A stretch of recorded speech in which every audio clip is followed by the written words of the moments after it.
my brushes and my equipment like implements and files by Hotpinkzebrapolish. Hi everyone, in today's video I'm going to be showing you my brush collection, and this isn't the whole collection in entirety because I have so many brushes that I've collected here and there and all over the place and that I've stolen from my mother's collection that it would take forever to go through them all, and most of them I don't use either because I don't like them or I don't have a use for them. So any of those I'm just gonna ignore, but any of them that you see me using on my channel frequently, you're gonna see. Even if I haven't used them in a while, but you see them in the old videos, I'll show them to you just so that we get them all straightened out and everything is known. And I will also tell you a bit about them, where I got them, things like that. So I hope that this helps you, and please click subscribe to see my future videos as well. So the first thing I'm going to show you is my acrylic brushes, and I pretty much use two. The first one is from C&D, and it's a Pro Series brush, and it's a round number 8. I got this one when I was in nail school, and that was about 2 years ago, and actually just about exactly 2 years ago. Separate random thing, and it has lasted all since then, except for the handle, which has gotten a little worn and destroyed since then, but that pretty much happened right from the get-go. That's the downfall of having a brush that has a plastic and acrylic handle, because it gets really yucky pretty quick, but I don't really care. No one sees it very often, so it's fine. Otherwise, I love this brush. I love using a smaller brush in general. I have tried larger ones. I do own I think it's a 12 now that I'm trying to, it's either a 10 or a 12 that I've used a couple times, and it's just not my cup of tea. So this is my go-to brush, and C&D is a pretty good brand. And so, like I say, I've said this before in some comments, that I would like to spend more money on a brush that's going to last me years instead of spending less money on a brush that's going to last me 2 months. So then the other brush that I use is a Crystal Nails Mini 3D, or a 3D Mini. I always say it 3D Mini, but it says here Mini 3D. I don't know. Either way, this is my brush, and it's also my nail handle, or the little stick that I hold my nail on when I'm working on it. So I use some poster putty, which is what that little ball of goo is right there, and then you can just take and attach your artificial nail tip on it just like so, and then you can work on it. That poster putty doesn't hold it. It's not a permanent hold. As you can see, I just popped it right off and it didn't do much at all, but that does hold it good enough for the time being. And here's the brush itself. It is really quite small, and it comes to a wonderful little point.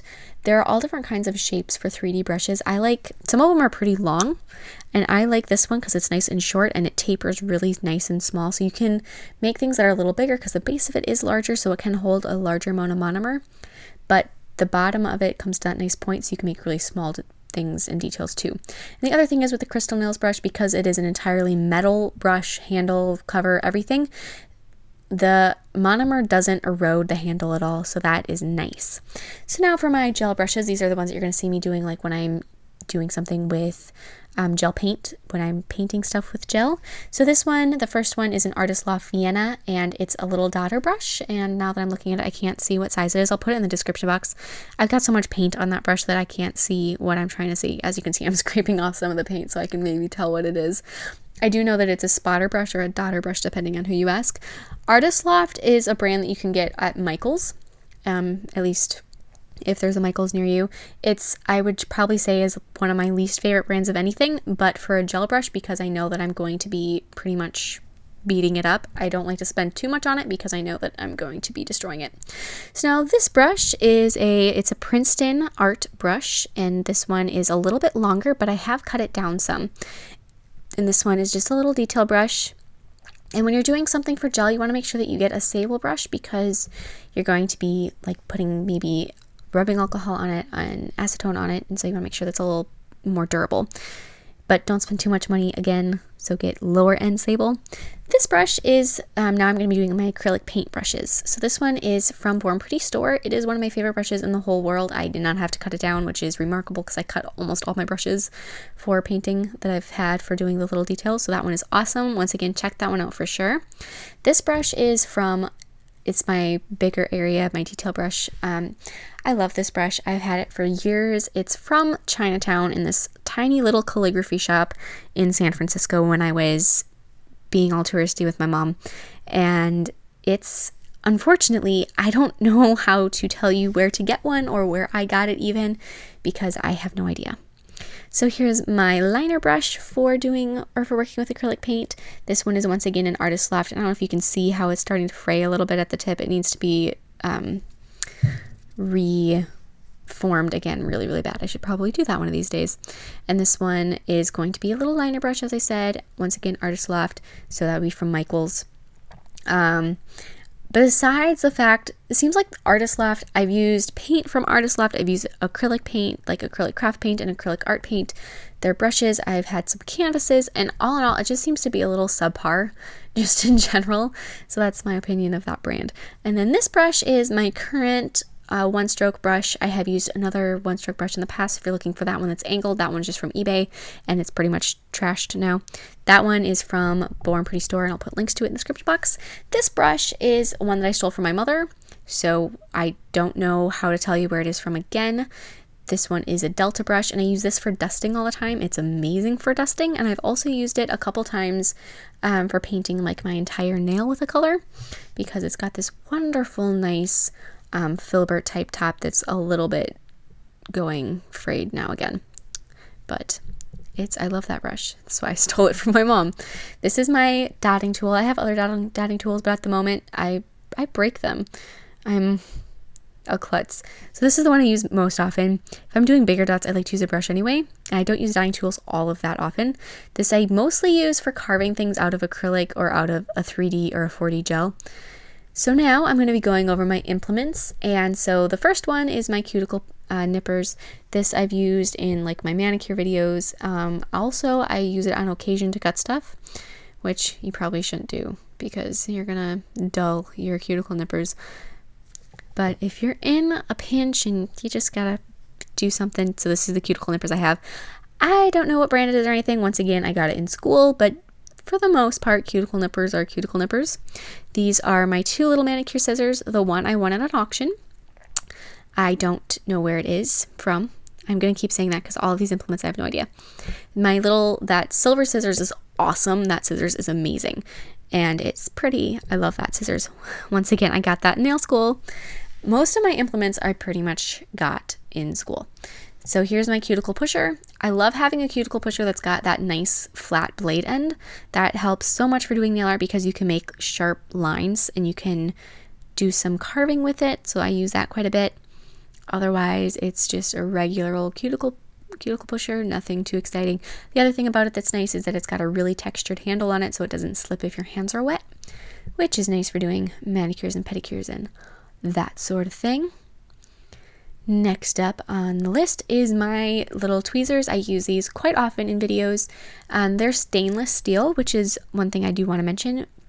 You can get little tweezers on eBay that are pointy like this that aren't stainless steel, and they're really cheap, but they are very, very wimpy, and they aren't pointy. They're not sharp. These ones are really sharp, which is nice for a lot of things, not obviously jabbing yourself, but you know, if you need to poke something, then that's definitely a good thing.